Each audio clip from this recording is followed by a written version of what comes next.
está relacionado con estos falsos maestros. Ellos en realidad nunca han aprendido lo que es ser salvo, ser nacido de nuevo. Y se enredan ellos mismos. Enredan sus corazones y mentes en ciertas filosofías, ciertas medias verdades, sin conocer nunca el Evangelio de la gracia. Y cuando así lo hacen, están peor de lo que estuvieron antes de escuchar algo acerca de Jesús. Vea lo que dice el verso 21. Porque mejor les hubiera sido no haber conocido el camino de la justicia, que después de haberlo conocido, volver atrás del santo mandamiento que les fue dado. Aquí hay un principio, escúchelo. Aquellos que viven por la verdad, tienen más y más libertad. Los que no viven por la verdad, los que viven por la mentira, experimentan más y más esclavitud. El reformar sin transformar conduce a una gran degradación y finalmente a la condenación. Es mucho mejor para usted no saber el camino de la verdad que reformar su vida sin haber conocido al Señor Jesucristo. Y el ejemplo clásico es el de Judas. Jesús dijo, refiriéndose a Judas, que mejor le hubiera sido no haber nacido. Judas escuchó la verdad, Judas reformó su vida, Judas fue discípulo del Señor Jesús, Judas escapó de la contaminación del mundo por un rato, pero su postrer estado vino a ser peor que el primero. No sin razón Jesús dijo que a Judas le hubiera sido mejor no haber nacido. Alguien podrá decirme, bueno, pastor, si yo creo lo que está predicando, si creo en la eterna seguridad, entonces yo puedo ser salvo y seguir pecando todo lo que quiera, porque ya no tengo que preocuparme. Ya tengo mi pasaporte al cielo, y como nunca puedo perder mi salvación, entonces me voy a divertir a lo grande. Mi amigo, parece que usted quiere tener lo peor de este mundo y lo mejor del otro. Escúcheme. Yo puedo pecar todo lo que quiera. ¿Sabía eso? Yo puedo pecar todo lo que quiera, pero no quiero hacerlo. No quiero pecar. Nada me haría más feliz que el saber que no pecaré nunca más. Si hubiera algún tipo de documento que diga que será imposible para mí el pecar, lo firmaría sin pensarlo dos veces. Yo no quiero pecar. Y si usted cree que la seguridad eterna es una licencia para seguir pecando, ¿sabe cuál es su problema? Usted probablemente necesita ser salvo. Necesita que lo que usted quiere hacer sea modificado. Es más, usted necesita un querer hacer completamente nuevo. Usted necesita nacer de nuevo. Esta gente a la cual Pedro está hablando estaba reformada, pero nunca había sido regenerada.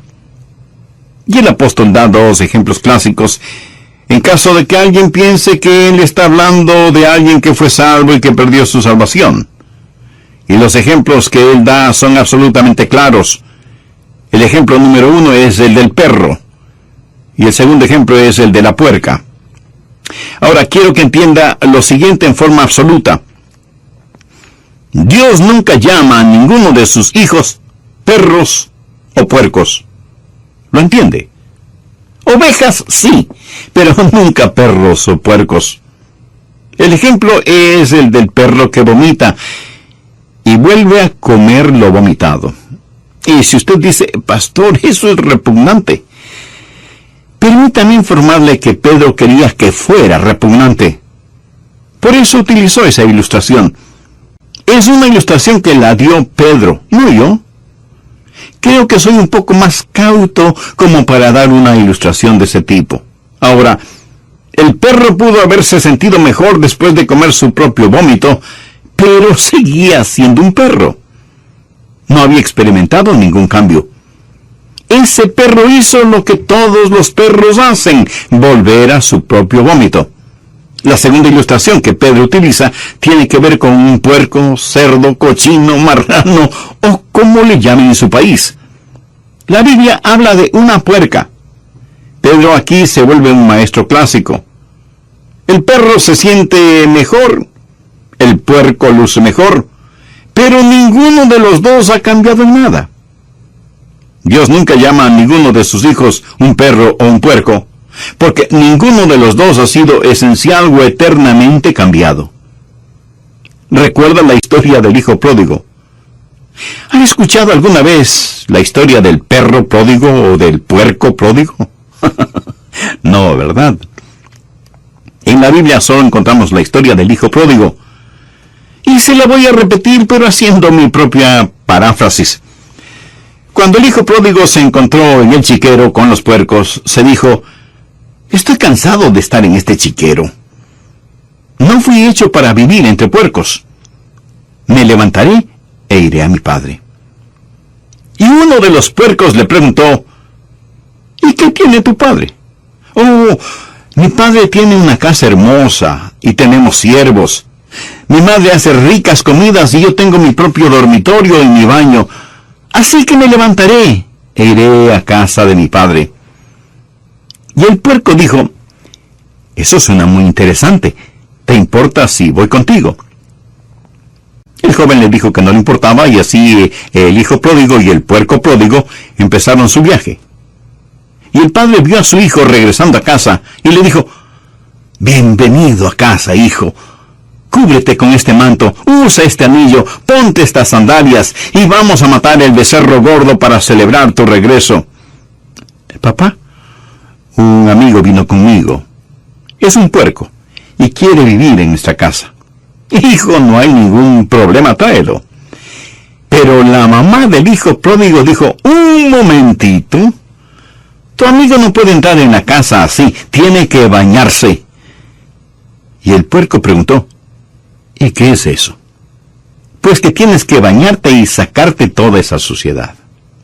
Y lo bañaron y le sacaron toda la suciedad de encima. Luego le dijeron que tenía que aprender algunos modales, que para comer tenía que ponerse una servilleta bajo la quijada y que tenía que aprender a sentarse junto a la mesa y usar la cuchara, el cuchillo y el tenedor.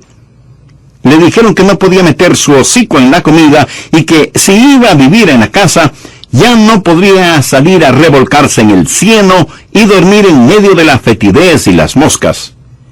Y que cada noche antes de dormir en una suave cama tenía que bañarse. Mi amigo, ¿por cuánto tiempo cree usted que el puerco hizo todo eso? Por muy poco tiempo. Un día el puerco dijo: me levantaré e iré a mi padre. Regresaré a mi chiquero, no me gusta esto. Por supuesto que no le gustaba. No pertenecía a esa casa. Pertenecía en el chiquero. El Hijo de Dios no pertenece en un chiquero, pertenece en la casa de su Padre. Es así de sencillo, es así de simple. El puerco lavado regresa al cieno. Pedro está hablando de reforma sin regeneración. Cualquier reforma sin regeneración hace a una persona peor de lo que era antes. Ahora veamos Mateo capítulo 24. Este es otro pasaje que la gente usa frecuentemente para tratar de probar que si somos salvos podemos perder nuestra salvación. Mateo 24, los versos del 11 al 13. Y muchos falsos profetas se levantarán y engañarán a muchos, y por haberse multiplicado la maldad, el amor de muchos se enfriará. Mas el que perseverare hasta el fin, éste será salvo. Y alguien pondrá ese versículo frente a sus ojos y le dirá: ¿lo ve? Si quiere ser salvo, tiene que perseverar hasta el fin. Es increíble como muchas personas miran las cosas 180 grados fuera de foco y dicen que para ser salvo hay que perseverar hasta el fin. Pero lo que Dios está enseñando aquí es que para que usted pueda perseverar hasta el fin, tiene que ser salvo. ¿Lo comprende? ¿Quiere saber quién es salvo? Aquel que persevera. Usted no es salvo porque persevere. Usted persevera porque ya es salvo. Los que perseveran hasta el fin son los salvos. No perseveran para ser salvos, perseveran porque ya son salvos. Creo que vale la pena que lo repita. Uno no persevera para ser salvo, sino que por ser salvo, persevera. Recuerdo un clásico sermón de un gran hombre de Dios que predicó durante una conferencia bíblica. Dijo: tengo buenas y malas noticias. Las buenas noticias es que Satanás no puede hacer nada contra usted, a menos que Dios se lo permita. Esa es una buena noticia, ¿verdad? La mala noticia es que Dios se lo ha permitido. Dios ha permitido que Satanás nos zarandee como trigo. Jesús le dijo a Pedro: Satanás sigue tus pasos, quiere zarandearte como a trigo. Pero noten lo que Jesús le dice en el verso 32. Pero yo he rogado por ti que tu fe no falte, y tú, una vez vuelto, confirma a tus hermanos. Pedro, estoy orando por ti, y por eso tu fe no decaerá, y vas a tener que perseverar. Y es obvio que Pedro perseveró. El Pedro temeroso, el Pedro cobarde, el Pedro que juró con maldiciones que no conocía al Señor, últimamente nunca olvidó al Señor Jesús. La seguridad eterna es como un fuerte cinturón elástico que Dios pone alrededor suyo cuando se salva. Pudiera ser que usted se desvíe, pero Él sigue trayéndolo de regreso. Es el amor de Dios el que ora para que la fe de Pedro no decaiga. Pero en este mismo capítulo nos encontramos con otra persona, Judas. Veamos lo que dicen los versos 47 y 48. Mientras él aún hablaba, se presentó una...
que se llamaba Judas, uno de los 12, iba al frente de ellos y se acercó hasta Jesús para besarle. Entonces Jesús le dijo: Judas, ¿con un beso entregas al Hijo del Hombre? Pedro y Judas en el mismo capítulo. Ahora, honestamente, si usted y yo hubiéramos estado ese día ahí, y no hubiéramos sabido absolutamente nada del trasfondo, nada acerca de nadie, ni de la negación de Pedro, ni de la traición de Judas, y tuviéramos a Pedro y Judas delante de nosotros, ¿cuál de los dos escogeríamos si tuviéramos que escoger? ¿Cuál de ellos diríamos que es salvo? Me atrevo a decir que la mayoría de nosotros escogeríamos a Judas y no a Pedro. Quiero decir, Pedro siempre estaba en problemas. Como se dice vulgarmente, siempre estaba metiendo la pata, siempre impetuoso, siempre explosivo, y diríamos que este viejo lobo del mar, este rudo pescador, no era salvo. Ahora con Judas la cosa es diferente, pero ¿por qué diríamos que Judas era salvo? Pues por simple deducción. ¿A quién nombra usted de tesorero? Pues a la persona en la que más confía, ¿correcto? Judas era la persona que tenía la funda con el dinero. ¿Por qué confiaban en él?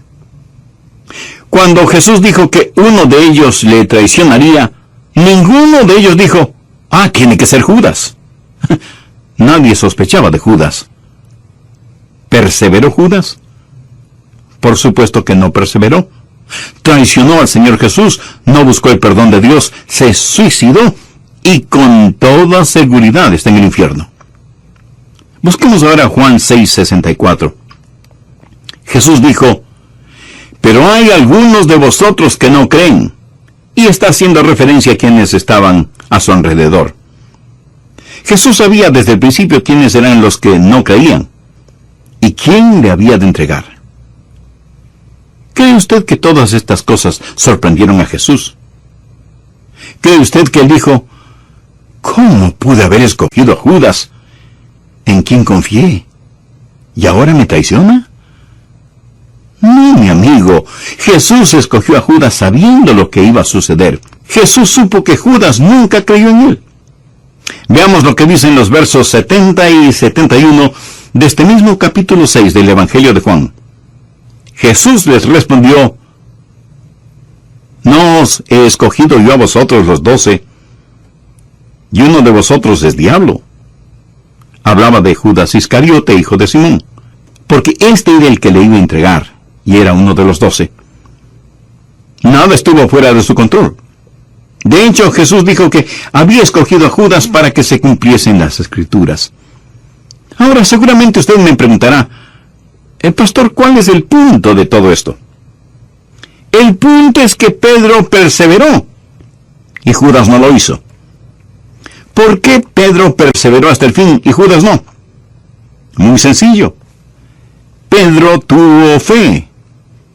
Recuerda lo que Jesús le dijo a Pedro, yo he orado por ti para que tu fe no falte. Jesús no hizo esa oración por Judas. Jesús sabía desde el principio quienes no creían en él. Judas nunca creyó, Pedro sí creyó. Y aquellos que perseveran hasta el fin son los que son salvos.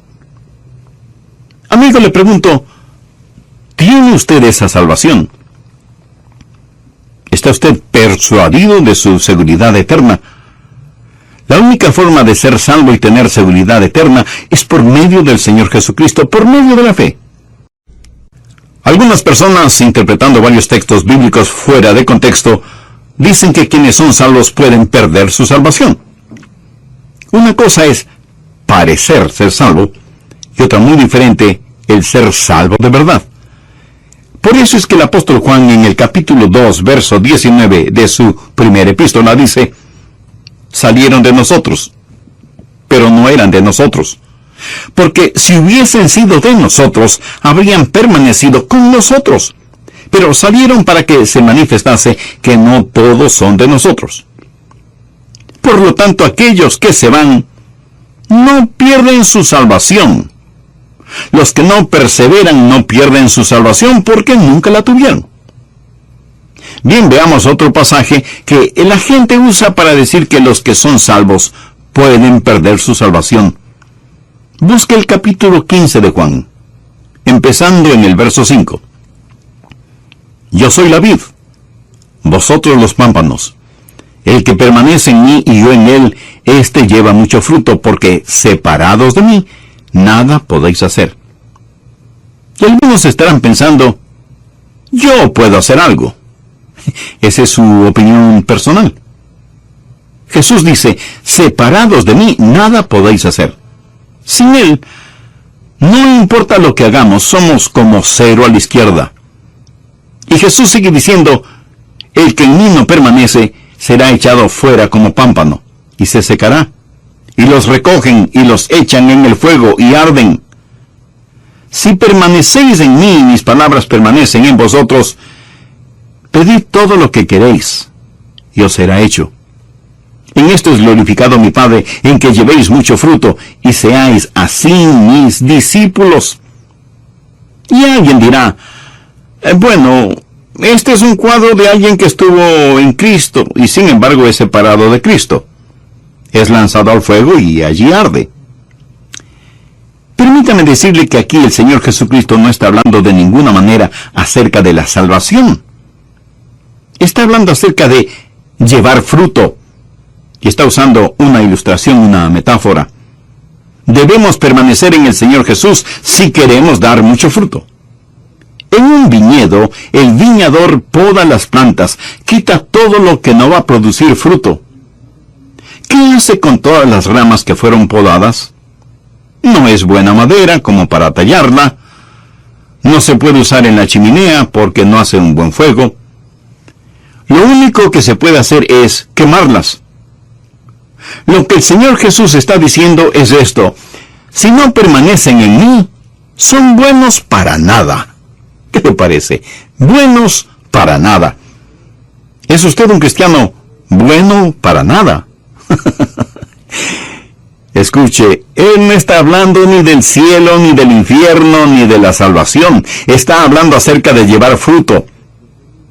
Es lo mismo que el apóstol dijo: no quiero ser un inútil, una persona buena para nada. Nunca trate de sacar su teología de una metáfora, de una ilustración. Usted aprende su teología de las epístolas, no de las ilustraciones, parábolas o metáforas. De estas usted aprende maravillosas y prácticas verdades. Si como creyentes vamos a dar frutos, necesitamos permanecer en el Señor Jesucristo. Veamos algo más en Hebreos capítulo 6. He dejado esto para lo último porque esto es lo que mucha gente usa para realmente probar que de alguna manera podemos perder nuestra salvación. En esta porción, el autor de Hebreos está hablando de una imposibilidad. Dice que hay algo que es imposible. Hebreos 6, desde el verso 4. Porque es imposible que los que una vez fueron iluminados y gustaron del don celestial, y fueron hechos partícipes del Espíritu Santo, y asimismo gustaron de la buena palabra de Dios y los poderes del siglo venidero, y recayeron, sean otra vez renovados para arrepentimiento, crucificando de nuevo para sí mismos al Hijo de Dios y exponiéndole al vituperio. Y de inmediato da una ilustración. Porque la tierra que bebe la lluvia que muchas veces cae sobre ella, y produce hierba provechosa a aquellos por los cuales es labrada, recibe bendición de Dios.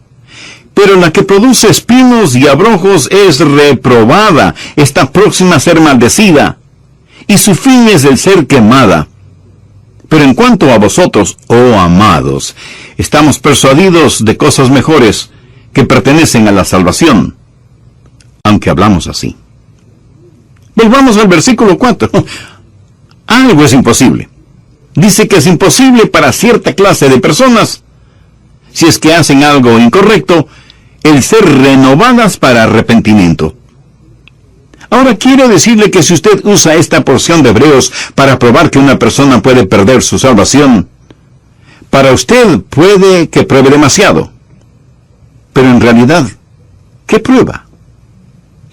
Prueba que usted una vez fue salvo y perdió su salvación. Si esa es la forma en que usa ese versículo. Pero también prueba que usted nunca podrá volver a ser salvo. Si cayeron, es imposible que sean renovados para arrepentimiento. Así que si usted no cree en que una vez salvo, siempre salvo, tiene que creer que 2 veces perdido, para siempre perdido. ¿Entiende de lo que estamos estudiando? Si usted utiliza este versículo de esa manera, tratando de probar que una persona salvada puede perder su salvación, si eso es lo que trata de probar, entonces siga adelante y sea honesto. Y dígales que una vez que pierden su salvación, nunca jamás podrán volver a ser salvos. Porque es imposible el ser renovados para arrepentimiento. Entonces, ¿de qué está hablando aquí? No está hablando de personas que han sido salvadas. Y si usted me pregunta, pastor, ¿cómo sabe que no está hablando de personas que han sido salvas? Bueno, solo hay que leer el verso 9 que dice, pero en cuanto a vosotros, oh amados, estamos persuadidos de cosas mejores y que pertenecen a la salvación. ¿Lo ve? No está hablando aquí de gente salvada, está hablando de personas que vienen hasta el mismo umbral de la salvación y se regresan. Es imposible para estas personas el tener tratos serios con Dios. Gente que conoce la verdad y rechazan la verdad con ojos completamente abiertos. Es imposible traerlas a arrepentimiento. Han cometido el pecado imperdonable. Mírelas.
alguna vez fueron iluminadas con la palabra de Dios.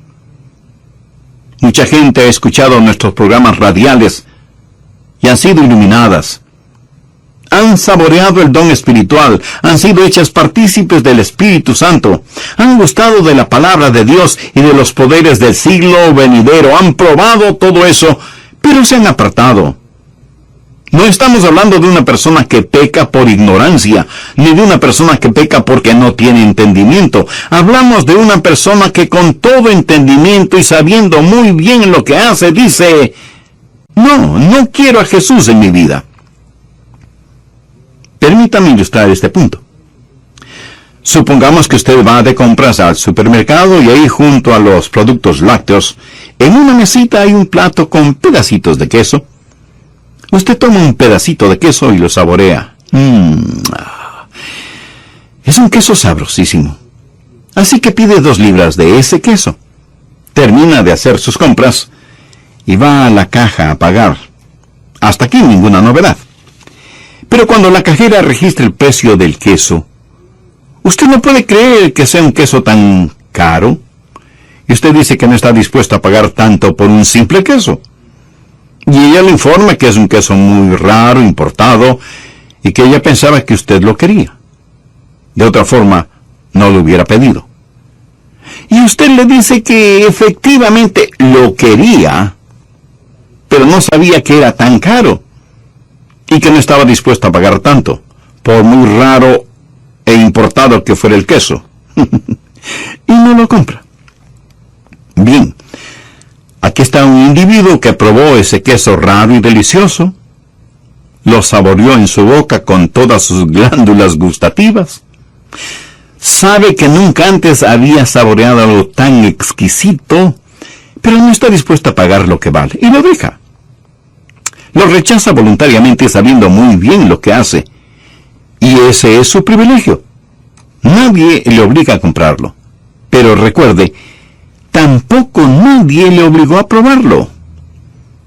Ahora en Hebreos encontramos una ilustración, y me fascinan las ilustraciones de la Biblia que lo aclaran todo. Leamos nuevamente Hebreos 6, los versos 7 y 8. Porque la tierra que vive la lluvia que muchas veces cae sobre ella, y produce hierba provechosa a aquellos por los cuales es labrada, recibe bendición de Dios. Pero la que produce espinos y abrojos es reprobada, está próxima a ser maldecida, y su fin es el ser quemada. Bien, ahora vamos a usar nuestra imaginación santificada. Suponga un lote de terreno sembrado con una clase de semilla, y al otro lado otro lote de terreno con otra clase de semilla. Los 2 lotes están separados por una cerca. La lluvia cae sobre ambos lotes. Recuerde que Dios hace que llueva sobre justos e injustos. Y el sol también se derrama sobre ambos lotes. Y los 2 lotes de terreno reciben las caricias de la brisa, tanto como la impetuosidad de los vientos. El un terreno comienza a producir magníficos frutos, pero el otro terreno solo produce espinas y abrojos. La misma tierra, la misma lluvia, el mismo sol, los mismos vientos, pero hay una gran diferencia en lo que producen ambos terrenos. ¿Cuál es la diferencia? La semilla. En un lado, magníficos frutos. En el otro lado, cardos y espinas. Bien, de inmediato usted me preguntará, pastor, ¿y cuál es la aplicación? Escuche con atención. Los miles de oyentes de este programa, todos están escuchando ahora este mismo sermón. Lo oyen y, por así decirlo, pueden saborear la buena palabra de Dios. El Santo Espíritu de Dios trabaja en ambos lados. Y algunos de los que escuchan dirán, sí, a Jesús. Pero otros, en cambio, le dirán, no. Algunos producirán buenos frutos, otros producirán espinos y abrojos. Esto no depende ni del sol, ni de la lluvia, ni de los vientos. No depende ni siquiera del terreno. Todo depende de la semilla que está en el corazón. El libro de Hebreos fue escrito para los judíos, Y habla de los judíos que estaban abandonando sus viejos caminos para caminar en el nuevo camino. Estaban saliendo de la antigua dispensación, la legislación del Antiguo Testamento, hacia un nuevo camino. Pero muchos de estos judíos y muchos de los primeros discípulos que vinieron al nuevo camino tuvieron que darle la espalda a las cosas antiguas. Y cuando así lo hicieron, fueron perseguidos y muchos de ellos fueron condenados a muerte. Y francamente, como el hombre que compró el queso, no quisieron pagar el precio. Así que le dieron la espalda al Señor Jesús. Lo habían probado, lo habían comido, lo conocían, sabían del Espíritu Santo, estuvieron en la sinagoga, habían escuchado la lectura de las Escrituras, habían escuchado el testimonio de los apóstoles, habían visto las vidas cambiadas. Todo lo habían visto. Pero el libro de Hebreos fue escrito para aquellos que tienen la tendencia de regresar a su antiguo judaísmo, a sus viejos caminos. Aquí están dos judíos.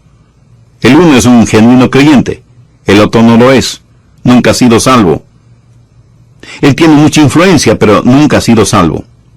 Y alguien con autoridad viene y les dice, veo que son seguidores de Jesús de Nazaret, ¿es cierto? Y ambos hombres contestan que sí.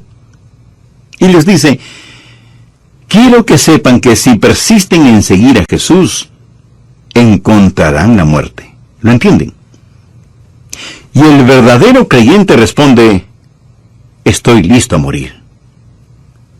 Si usted lee el capítulo 11 de Hebreos, sabrá que en verdad muchos creyentes fueron asesinados. Si tengo que morir violentamente, pues moriré. Pero jamás negaré a mi Señor Jesucristo. El otro hombre contestó, mire, esto es solo religión después de todo.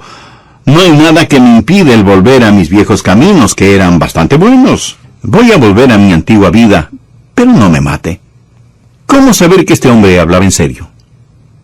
Había una manera de comprobarlo. Llevarían a este hombre a un chiquero, en donde matarían un puerco, y la sangre del puerco se derramaría por el suelo, y le dirían al hombre, escupe sobre esa sangre, y di que la igualas a la sangre de Jesús de Nazaret. Pisa sobre ella, y di que eso es lo que piensas de la sangre de Jesús. Solo entonces podrás volver a tus viejos caminos. Y eso fue exactamente lo que el hombre hizo, para volver a su antigua manera de vivir. Él supo lo que estaba haciendo, pero estaba más interesado en salvar su propia vida. Había saboreado, sus ojos habían sido abiertos, había sido iluminado, pero no quiso pagar el precio. ¿Sabe lo que él hizo cuando hizo lo que hizo? Cometió el pecado imperdonable, por lo tanto es condenado y en camino al infierno. Es imposible renovarlo para arrepentimiento. Hebreos 6 dice, es imposible que quienes recayeron sean otra vez renovados para arrepentimiento, crucificando de nuevo para sí mismos al Hijo de Dios y exponiéndole al vituperio. Ellos hicieron esto, a pesar del Espíritu de gracia. Quiero hacer énfasis que no se está hablando de una persona salva que haga esto. Un verdadero creyente jamás lo hará. Yo no podría hacerlo. Espero que usted no pueda hacerlo. Aquí se habla de una persona no salva, una persona que nunca ha nacido de nuevo. Leamos el versículo 9. Pero en cuanto a vosotros, oh amados, estamos persuadidos de cosas mejores y que pertenecen a la salvación. El capítulo 6 de Hebreos, en mi opinión, no habla de una persona salva que se pierde. Si es eso lo que usted entiende, otra vez quiero decirle, sea honesto. Si usted no cree que una vez salvo, siempre salvo, de acuerdo a este versículo, entonces tiene que creer que 2 veces perdido, para siempre perdido. Porque es imposible para tales personas traerlas para una renovación de arrepentimiento. Y si alguien me pregunta, Pastor Rogers, si lo que dice es verdad, entonces, ¿qué del pecado en la vida de un hijo de Dios? Bien. Dios puede disciplinarlos, pero no para probar que están perdidos, sino para probar que son salvos. En el versículo 6 del capítulo 12 de Hebreos se nos dice: porque el Señor al que ama disciplina y azota a todo el que recibe por hijo. Cuando mi papá me disciplinaba, no era porque no me amaba, antes por el contrario, porque me amaba me disciplinaba. Hebreos 12:8 dice: pero si se os deja sin disciplina, de la cual todos han sido participantes, entonces sois bastardos y no hijos. Eso es lo que Dios dice. ¿Qué significa todo esto para usted? Bueno, si usted es un hijo o una hija de Dios,